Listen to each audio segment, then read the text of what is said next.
Hi guys, welcome back to my YouTube channel. Today we are going for a walk at medyo maganda yung panahon ngayon pero cloudy siya, maulap, yan o, pero maaraw.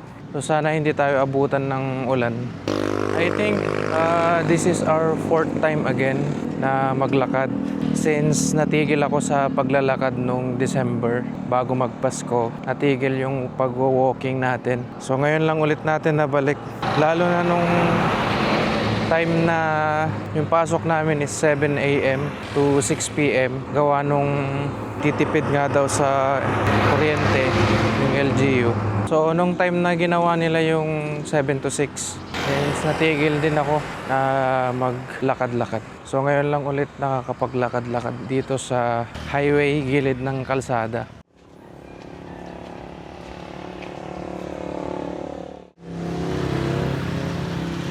Today habang naglalakad tayo, meron akong gustong i-share sa inyo patungkol sa aking personal life at kung paano ako nakakilala sa Panginoon. How I got saved, ano yung mga buhay ko dati bago ako makakilala sa Panginoon. At after nung nagkaroon ako ng encounter sa Panginoon, ano yung mga bagay na nabago sa akin. So yun yung mga i-share ko dito sa video.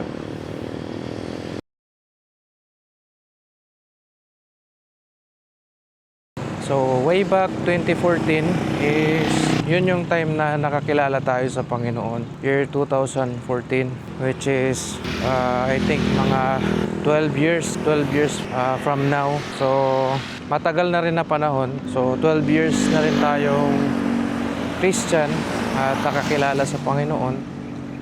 At marami na rin mga experience na nangyari sa atin. So way back is meron tayong mga bisyo, sigarilyo, at alak. At doon umiikot yung buhay natin. Kasama ko yung mga pinsan ko na nagiinom kami at naninigarilyo at an early age. No? Noong mga time na yon, I think mga 13 years old kami. 12 or 13 years old, second year high school, third year high school. Yun ang aming buhay.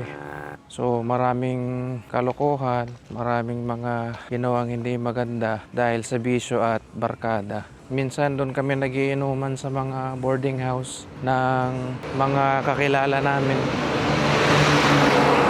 Actually, high school pa lang kami. Ang mga barkada namin is mga college student. Sila yung mga kainuman namin way back high school. So yun yung naging buhay namin. At pariwara, walang direksyon. Walang plano, hindi alam kung ano ang hinaharap.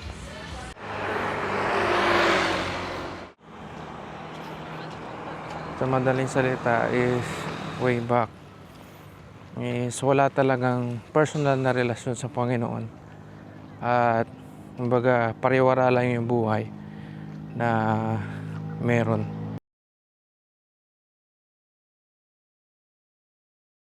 Ang nangyari naman, sa biyaya ng Panginoon, napagbakasyon kami sa Cavite. Tapos nandun yung isa kong tita na siya ay Christian din. At meron silang church na ina-attendan sa Cavite. At yung time na yun is nagkaroon sila ng youth camp. So in-invite nila ako doon. Pinasama nila ako. At that time ayaw ko pang sumama. Pero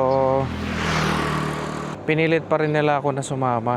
Sabi ko wala akong damit, pero pinag-prepare pa din nila ako ng mga damit na babaunin sa camp.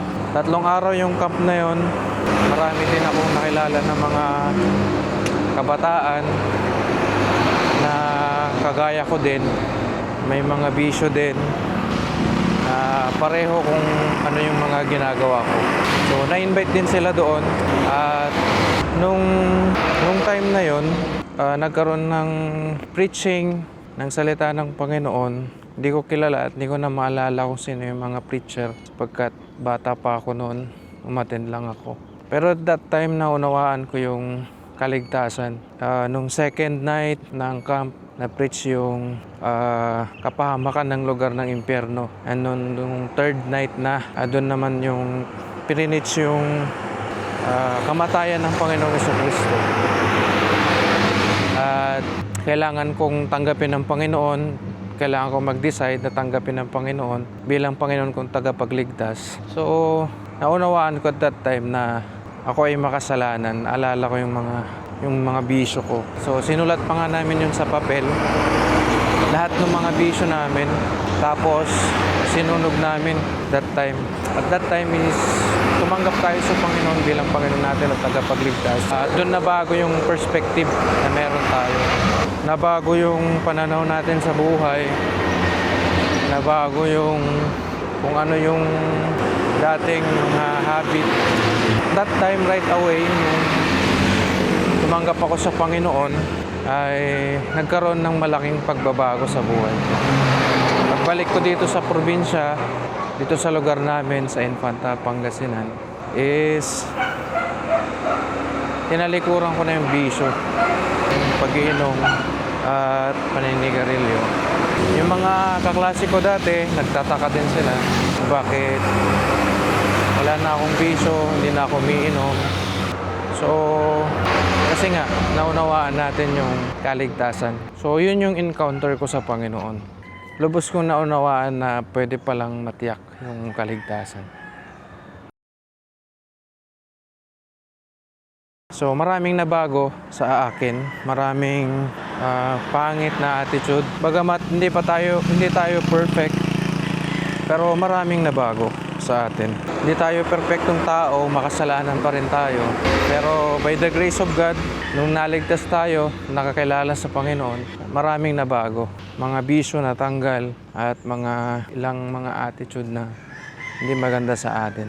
So hanggang ngayon, nasa process of tinatawag na sanctification yung buhay natin hanggang sa naging active sa gawain ng Panginoon. And then pumasok sa seminary, sa Bible school, sapagkat hindi ko kasi alam kung anong course na kukunin ko kasi yun nga, pariwara tayo.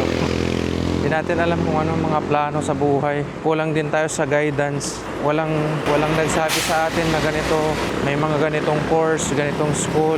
Ang gusto lang dati ng parents ko, ng father ko, maging sundalo rin kagaya niya.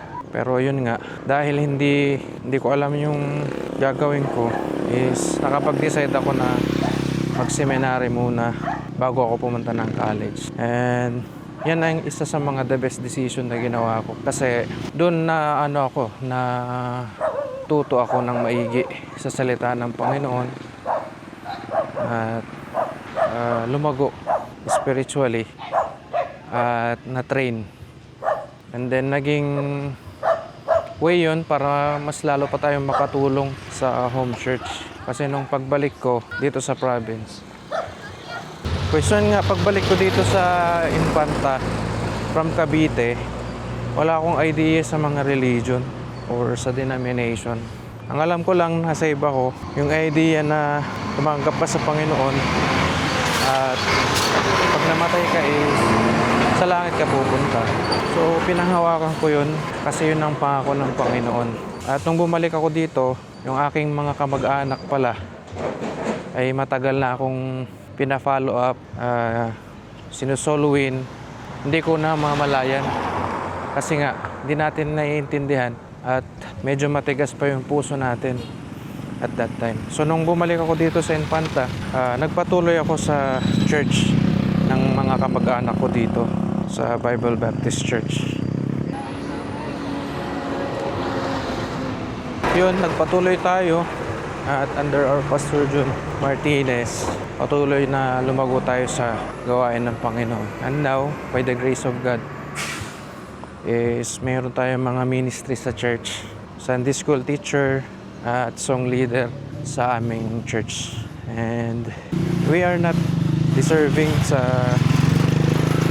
ministry na binigay sa atin ng Panginoon. But sabi nga ng Bible is, God enable us and put us in the ministry. Pinaging dapat tayo ng Panginoon. Although, we don't deserve na maglingkod sa Panginoon.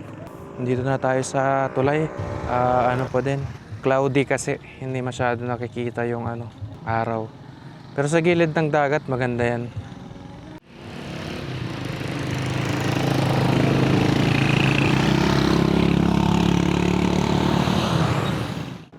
So yun guys, hindi ko alam kung mas maganda tong ganitong content na head talk lang, wala masyadong b-roll. May mga naliligo doon, no? Pabalik na rin ako.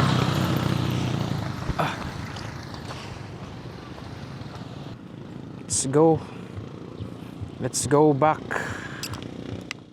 Para tapusin tong vlog na to, I am grateful na may ginamit ang Panginoon ng mga tao sa buhay ko. Instrument para ako ay makakilala sa Panginoon. At mabago yung buhay ko. Mabago yung perspective, pananaw ko sa mga bagay-bagay. At hindi lang nakatuon sa mga temporary things. At meron pang mas malalim na dahilan para mabuhay. Lalo na't nung nakakilala ako sa Panginoon.